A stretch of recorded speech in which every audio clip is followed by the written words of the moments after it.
1977 সালের 5 নভেম্বর পৃথিবী থেকে যাত্রা শুরু করে মহাকাশযান ভয়েজার 1। উদ্দেশ্য অজানা। 47 বছর পর আজ কেমন আছে মহাকাশযান ভয়েজার 1?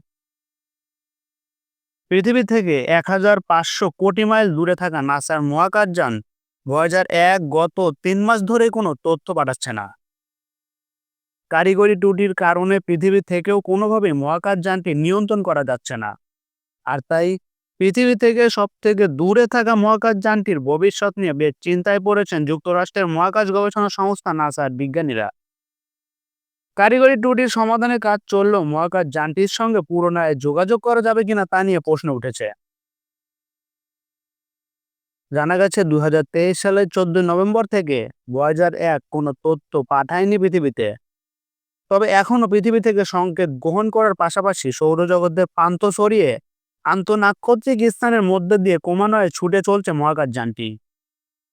এ বিষয়ে ভয়েজার প্রকল্পের ব্যবস্থাপক সুজন রড বলেন, আমরা যদি মহাকাশযানটির সঙ্গে আবারও যোগাযোগ করতে পারি তাহলে তা হবে সবচেয়ে বড় অলৌকিক ঘটনা। প্রতি সেকেন্ডে 10.5 মাইল গতিতে ছুটে চলছে মহাকাশযানটি। 1977 সালে 5 সেপ্টেম্বর ভয়েজার 1 পাঠানো হয় মহাকাশে। 2012 সালে সৌরজগতের সীমানা অতিক্রম করে আন্তঃনাক্ষত্রিক স্থানে প্রবেশ করে তথ্য পাঠাতে থাকে ভয়েজার 1। পৃথিবী থেকে সবচেয়ে দূরে থাকা মহাকাশযানটি 3টি কম্পিউটার ও নিজস্ব ফ্লাইট ডাটা সিস্টেমের মাধ্যমে পৃথিবীতে তথ্য পাঠাতো। কিন্তু টেলিমেট্রি মডুলেশন ইউনিট বা টিএমইউতে ত্রুটির কারণে এখন আর কোনো তথ্য পাঠাতে পারছে না মহাকাশযানটি। নাসার তথ্য মধ্যে গত 45 বছরেরও বেশি সময় ধরে ভয়েজার 1 সৌরজগতের রহস্য উন্মোচন করছে।